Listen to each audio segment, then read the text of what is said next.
जब इस देश में कोई आंख उठाएगा, चाहे वो पाकिस्तान का मुसलमान हो या दुनिया का कोई भी मुसलमान, अगर इस देश पे आंख उठाएगा तो हिंदू भाई बाद में उसके आंख को नोचने के लिए एक एक मुसलमान खड़ा होगा। पहले पूरे हिंदुस्तान के हर घर से एक लोटा अगर पानी गिरा दे तो पाकिस्तान दुनिया के नक्शे में नहीं रहेगा।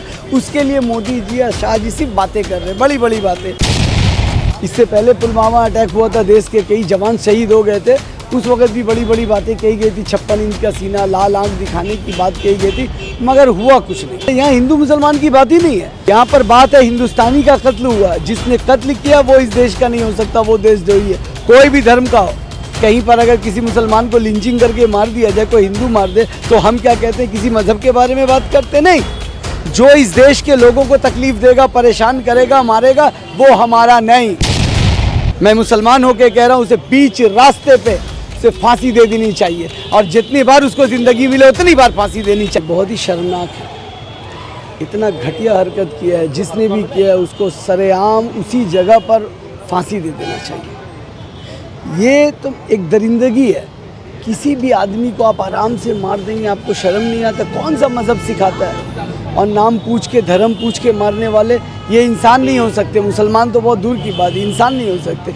ये लोग राक्षस हैं, इंसान के शक्ल में शैतान है ये लोग। इन लोगों को फ़ौरन फांसी दे देनी चाहिए कि मासूम लोगों को जो घूमने गए, फिरने गए हैं, अपने देश में अब चैन से घूर नहीं सकते। ऐसे लोगों को मैं क्या कहूँ, मैंने दिल रोता है इस तरह की घटना देखने के बाद। आज 27 हिंदुस्तानी शहीद हो गए, और जिन्होंने मारा वो आज भी आज़ाद घूम रहे हैं। जब तक उन्हें फांसी नहीं होगी, उसी चौराहे पे फांसी नहीं लगाया जाएगा, तो एक भी हिंदुस्तानी को खुशी नहीं मिलेगी, तब तक हमें ये नहीं होगा। इस तरह की घटना सरकार के जो सुरक्षा व्यवस्था उस पर एक बहुत बड़ा सवाल खड़े करता है, क्योंकि कश्मीर एक वो जो जगह है, एक सेंसिटिव जगह है, लेकिन उस तरह से सुरक्षा देखने को नहीं मिली। तो इसको किस तरह से देखिए, ये सरकार जुमले वाली सरकार है। बातें बड़ी बड़ी हैं, बातें बड़े बड़े हैं, वादे बड़े बड़े हैं, पर करनी कुछ नहीं है। इससे पहले पुलवामा अटैक हुआ था, देश के कई जवान शहीद हो गए थे, उस वक्त भी बड़ी बड़ी बातें कही गई थी। 56 इंच का सीना, लाल आंख दिखाने की बात कही गई थी, मगर हुआ कुछ नहीं। ये पाकिस्तान जिसकी औकात नहीं, पूरे हिंदुस्तान के हर घर से एक लोटा अगर पानी गिरा दे तो पाकिस्तान दुनिया के नक्शे में नहीं रहेगा। उसके लिए मोदी जी या शाह जी सिर्फ बातें कर रहे हैं, बड़ी बड़ी बातें। सर्जिकल स्ट्राइक करेंगे, ये पूछ नहीं, फौरन अटैक कीजिए। पूछ किसको रहे? इस देश का एक एक इंसान आपके साथ खड़ा है। जब देश पे कोई बात आएगी, देश के लोगों पे कोई बात आएगी, कोई पार्टी नहीं, कोई पॉलिटिक्स नहीं, हम सब एक साथ हैं। हर हिंदुस्तानी आपके साथ है। मगर आप अगर राजनीति करना चाहेंगे, इस पे राजनीति करने आपको नहीं दिया जाएगा। 27 जो हिंदुस्तानी शहीद हुए हैं, उनके मौत का बदला लेना, उनकी शहादत का बदला लेना चाहिए देश को। एकदम, अगर नहीं लिया जाता है तो मैं कहूँगा धिक्कार है ऐसे रक्षा मंत्री पे, धिक्कार है ऐसे प्रधानमंत्री पे, और धिक्कार है ऐसे होम मिनिस्टर पे जो अगर बदला ना ले।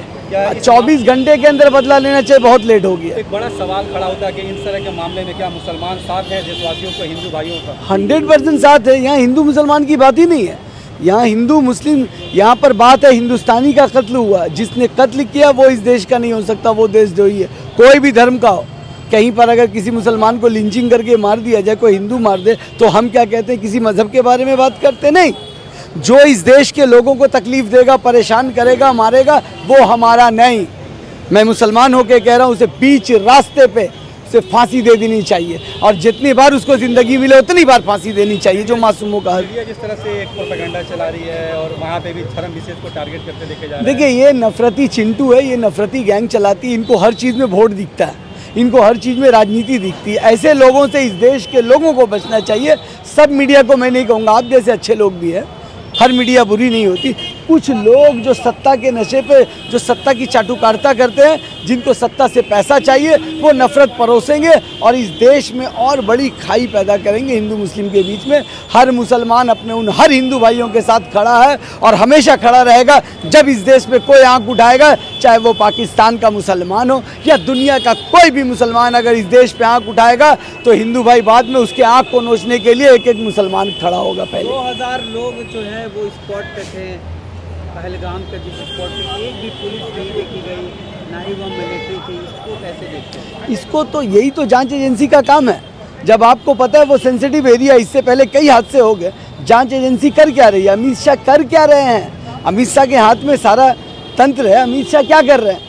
अमित शाह जाके सिर्फ जाके इस स्टेट में भाषण देंगे, चाणक्य बनेंगे, उस स्टेट की राजनीति एमएलए खरीदना है, एमपी खरीदना है, बस यही उनका काम रह गया। मगर टेररिस्ट आते हैं, आतंकवादी आते हैं, हमला करते हैं, कभी हमारे देश के जवानों को मार देते हैं, कभी हमारे देश के लोगों को मार देते हैं। इन्हें सिर्फ मकसद है ये दिखाएंगे पाकिस्तान, दिखाएंगे इसमें कांग्रेस का भूल, इसमें भी नेहरू जी की भूल दिखा देंगे। अगर इनको मौका मिले मीडिया वालों को तो इनमें ही बोलेंगे कि नेहरू जी की गलती होगी। अच्छा, जिस तरह से एक आखिरी सवाल लूँगा, जिस तरह से मीडिया ट्रायल चला रही है कि हिंदुओं पर अटैक हुआ, एक विशेष धर्म से इसको कहीं ना कहीं जोड़ने की कोशिश की जा रही है, आप क्या मैसेज देंगे लोगों को? देखिए, इससे ये समझ में आता है कि ये जानबूझ के ये प्रोपेगेंडा चला रही है कि देश में नफरत फैले, देश का ताना बाना टूटे। मैं उन लोगों से ये कहना चाहूँगा, मीडिया वालों से, उन गोदी मीडिया वालों से, कि इस देश का हिंदुस्तानी शहीद हुआ है, इस देश के लोग शहीद हुए हैं और इस देश का हर कोई उन लोगों के साथ खड़ा है, खड़ा था, खड़ा रहेगा। और इस तानाशाह बीजेपी सरकार के साथ भी अगर ये पाकिस्तान पे हमला करेंगे तो इस देश का सब मुसलमान आपके साथ लड़ने को तैयार है। फौज से पहले हम लड़ने को तैयार हैं।